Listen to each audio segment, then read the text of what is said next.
안녕하세요. 개인 투자자분들의 멘토 프로페서 킹입니다. 2월 23일 기술적 분석이 좋은 모닝 브리핑 출발해 보도록 하겠습니다. 자, 일단 미국 시장 같은 경우에는 나름 빅 이슈가 좀 발생을 했죠. 계속해서 이제 어떻게 보면 판결을 좀 미루었었던 트럼프 관세가 무효, 그러니까 상호 관세랑 펜타닐 관세에 대해서 무효가 나오면서 시장이 좀 출렁이는 그런 모습을 보여줬고, 냉정하게는 이게 좋다 나쁘다의 개념보다는 상승하면 이게 좋은 쪽으로 작용하고, 하락하게 되면 뭐 예를 들어서 불확실성 확대 뭐 이런 식으로 계속 해석될 만한 이슈였기 때문에, 어떻게 보면 나름의 타이밍을 좀 잘 잡고서 이슈가 나오지 않았겠는가, 뭐 이렇게 판단을 합니다. 그보다는 2월 만기가 시장에 조금 더 영향을 미치는 그런 모습이었고, 특히나 이제 장 전에는 이제 하방 만기를 위해서 밀려 내렸었던 지수가 이제 본장 들어서자마자 양전을 보이면서 이제 종목들은 상승 만기로 좀 끝나는 모습이고, 최근에 계속 이야기 드리죠. 옵션 거래들이 굉장히 과하기 때문에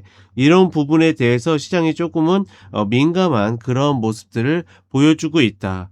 전반적으로 이런 것들 보게 되면 지수적인 관점에서는 어떻게 보면 상승 억제기가 좀 끝나지 않았겠는가. 즉 2월에 지금 중후반 흐름들이 계속 눌려 있는데, 이를 위해서 들어왔었던 해지 물량들을 매도로서 풀어내고 나서 다시 이제 풀어주는, 지수를 풀어주는 그런 모습들이 조금 나오지 않겠는가라고 조심스럽게 생각한다.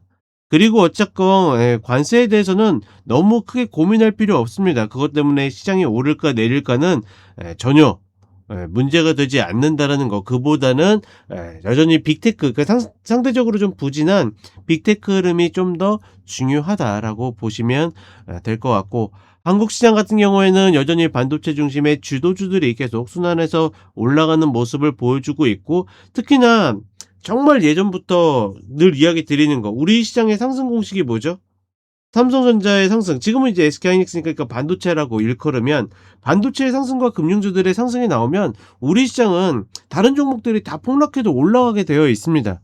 근데 그런 흐름들이 계속 만들어지고 있기 때문에 상승의 흐름을 계속 유지하고 있고, 야간 선물 같은 경우에도 2% 상승하면서 마감을 했는데, 사실 트럼프 관세가 이제 뭐 무효화됐다 하더라도 우리 시장의 이제 주요 품목에 대해서는 사실 그렇게 큰 영향들이 별로 없거든요.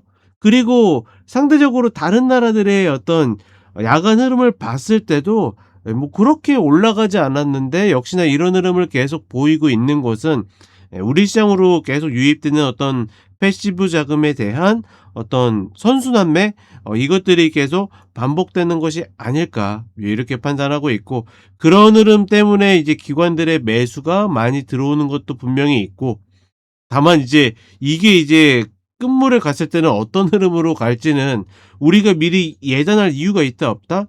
예단할 이유는 없다. 다만 이제 우리가 여기에서 뭔가를 계속 하고 싶으니까, 특히나 곧버스나 이런 것들을 잡고 싶으신 분들이 있으니까 자꾸 꼭지를 예측하려고 그러는 건데, 전혀 제가 봤을 때는 그럴 이유가 없다라고 판단을 하고 있고, 적어도 어떻게 됩니까? 적어도 그런 근거가 발생을 했을 때 그때 접근하는 것이 맞다라는 거 다시 한번 이야기를 해 드리겠습니다.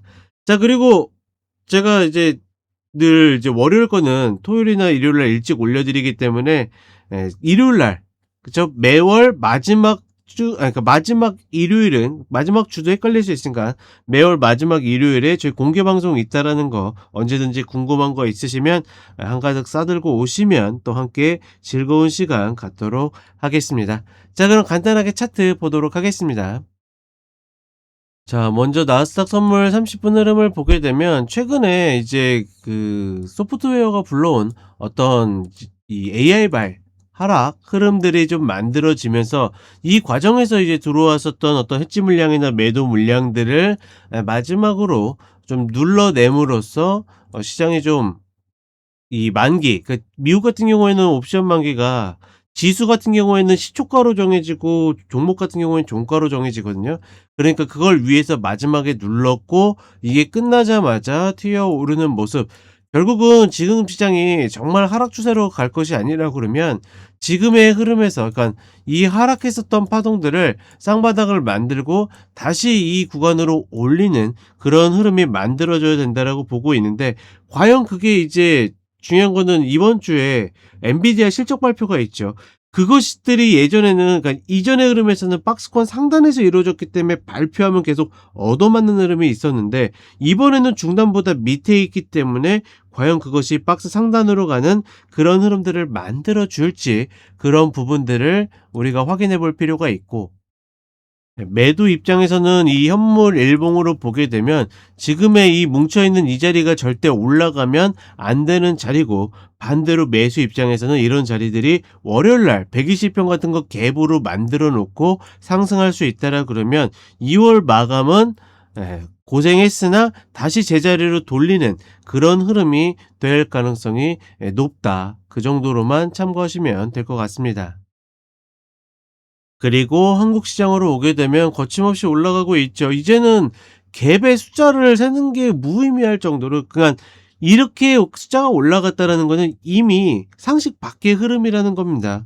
이전에도 이야기 드렸지만 이러한 패턴의 상승을 만든 적이 없기 때문에 시장이 굉장히 비정상적인 어떤 상승의 흐름을 보이고 있고 그것들의 가장 큰 원인은 역시나 계속 물밀듯이 들어오는 패시브 자금 특히나 규모가 커지면 커질수록 그러니까 한국 시장 자체뿐만 아니라 글로벌 시장 내에서도 계속 그러니까 작년 올해 최고의 상승률을 보이고 있기 때문에 계속 커지면 커질수록 어쩔 수 없이 담아야 되는 애들이 계속 늘어나는 겁니다.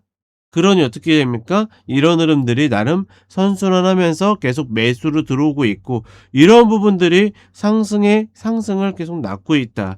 다만 이런 흐름들이 영원히 지속되는 경우들은 당연히 없기 때문에 과연 이제 어떤 계기로 어느 정도의 폭을 만들어낼지 그리고 이런 흐름들은 제가 계속 이야기 드리죠. 외봉으로 끝난 적이 있다 없다? 없다. 그렇다라 그러면 지금 단기에 얘가 이렇게 폭락할 가능성은 굉장히 희박합니다. 그렇기 때문에 이제 이 이후의 패턴에서 이전에 한번 이야기 드렸죠. 그런 패턴들이 나오는지 그래서 제가 계속 이야기하는 게 1년 후는 궁금하지 않은데 2년 후는 굉장히 궁금하다라고 이야기 드리는 게 그런 부분들이다. 이런 부분들에서 궁금한 것들이 있다라 그러면 어떻게 한다?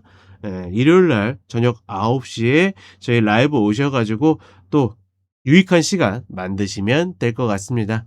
자, 이렇게 이야기 드렸고 저는 또 쇼츠로 찾아뵙도록 하겠습니다.